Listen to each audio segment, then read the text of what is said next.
Assalamualaikum warahmatullahi wabarakatuh. Perkenalkan nama saya Farid Kusulo, mahasiswa Enggak dari dong, program Iqbal studi masuk. Agroteknologi Fakultas Agrobisnis dan Rekayasa Pertanian Universitas Subang dengan NPM F1B 2300002.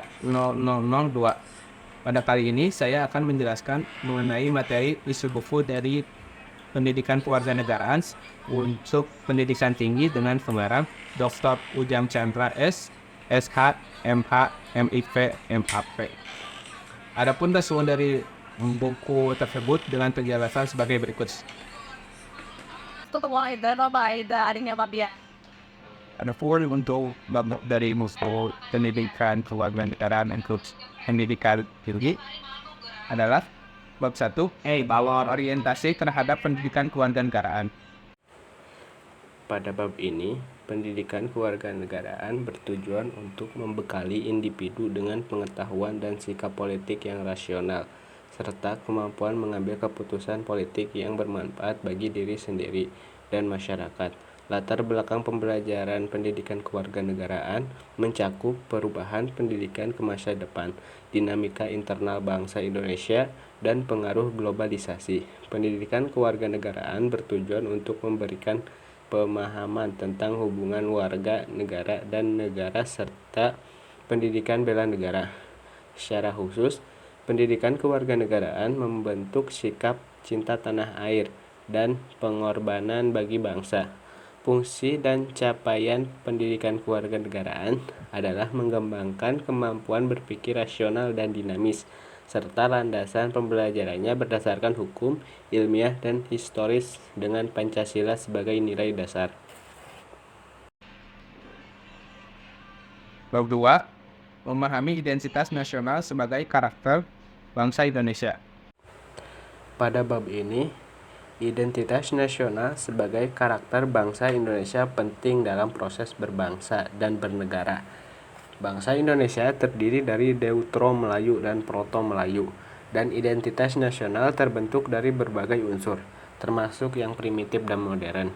Pancasila menjadi jiwa kepribadian dan pandangan hidup, ideologi, dan dasar negara dan cita-cita bangsa Indonesia, mempersatukan seluruh rakyat, Bhinneka Tunggal Ika, mencerminkan keberagaman dalam negara pluralistik, menyatukan perbedaan menjadi satu kesatuan, identitas nasional dengan menjadi sumber hukum dan perjanjian luhur bangsa saat mendirikan negara, serta pedoman dalam mencapai tujuan bangsa.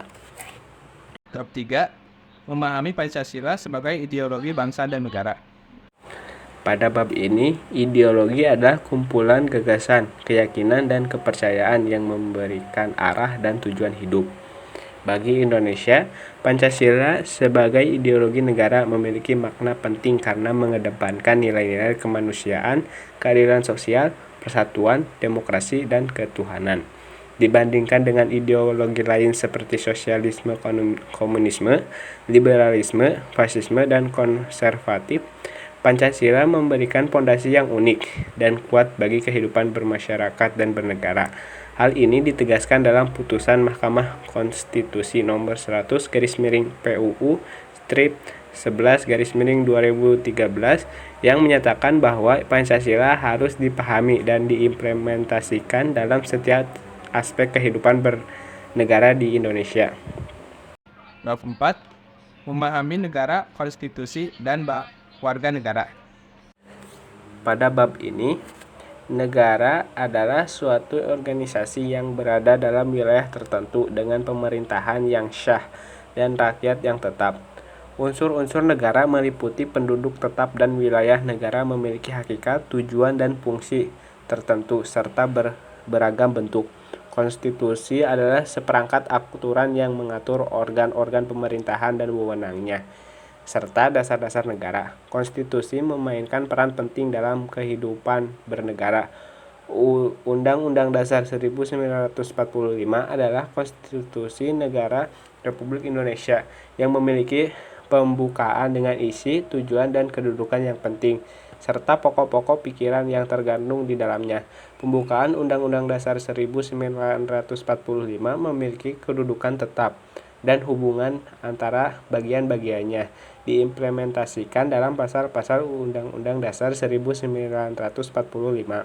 Warga negara Indonesia adalah individu yang memiliki hak dan kewajiban terhadap negara, serta negara memiliki hak dan kewajiban terhadap warga negara. Bab 5. Memahami negara hukum, hak asasi manusia, dan demokrasi. Pada bab ini, negara hukum adalah negara di mana pemerintahan didasarkan kepada hukum yang berlaku, dengan kekuasaan yang dibagi. Kegiatan negara diawasi oleh kekuasaan hakim yang efektif, serta pengakuan dan perlindungan hak asasi manusia. Di Indonesia, konsep negara hukum dijelaskan oleh ahli seperti Rames Misra dan Ross Creston. Sejarah HAM dimulai di dunia barat, dengan John Locke merumuskan hak alamiah yang mencakup hak hidup, kebebasan, dan hak milik. Peristiwa penting seperti Magna Carta, Revolusi Amerika, dan Revolusi Perancis menandai perkembangan HAM, yang merupakan hak universal yang tidak dapat dicabut. Demokrasi di Indonesia berkembang melalui beberapa tahap. Demokrasi parlementer pada tahun 1950 sampai 1959. Demokrasi terpimpin pada tahun 1959 sampai 1965. Demokrasi Pancasila zaman Orde Baru pada tahun 1966 sampai 1998, dan Demokrasi Pancasila Reformasi pada tahun 1998 sampai sekarang. Demokrasi dan negara hukum saling membutuhkan, dengan hukum memastikan demokrasi berjalan baik dan demokrasi membantu pengaturan pelaksanaan hukum. Bab 6. Memahami wawasan Nusantara sebagai wawasan nasional Indonesia. Pada bab ini, Nusantara adalah pandangan Indonesia tentang kesatuan politik, ekonomi, sosial, budaya, dan pertahanan negara kesatuan Republik Indonesia di darat, laut, dan udara. Ini berlandaskan pada keutuhan Nusantara untuk kepentingan nasional, berfungsi sebagai panduan dalam bernegara, dan bertujuan mewujudkan cinta tanah air dalam semua aspek kehidupan. Faktor-faktor yang mempengaruhi termasuk wilayah, geopolitik, dan perkembangan wilayah Indonesia. Implementasinya menekan pada kepentingan bangsa di atas kepentingan pribadi atau golongan. Bab 7. Memahami ketahanan nasional dan integrasi nasional Indonesia. Pada bab ini, ketahanan nasional mengacu pada kemampuan suatu bangsa untuk bertahan dan mengatasi rintangan, hambatan, serta ancaman dari dalam maupun luar. Faktor-faktor yang mempengaruhi termasuk aspek geografis, pendudukan, kekayaan alam, ekonomi, sosial budaya, pertahanan dan keamanan, politik, serta ideologi. Ketahanan nasional memainkan peran penting dalam menjaga kedamaian dan kesejahteraan nasional, dimulai dari lingkup individu hingga tingkat nasional. Integrasi nasional adalah proses penyatuan berbagai aspek sosial, budaya, etnis, dan ekonomi ke dalam kesatuan wilayah yang membangun keselarasan, keserasian, dan keseimbangan untuk mencapai tujuan bersama sebagai bangsa Indonesia. Integrasi nasional menjadi kunci dalam memastikan harmoni dan solidaritas dalam masyarakat yang beragam secara budaya dan sosial di Indonesia. Untuk kesimpulan dari buku ini adalah sebagai berikut.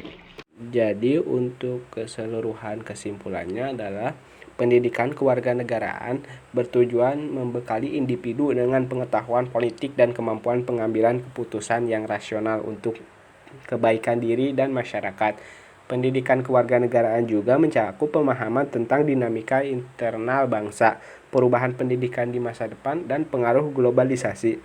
Fungsi utamanya adalah membentuk sikap cinta tanah air, mengembangkan kemampuan berpikir rasional berdasarkan Pancasila, serta mempersatukan bangsa Indonesia dalam keberagaman dengan semboyan Bhinneka Tunggal Ika.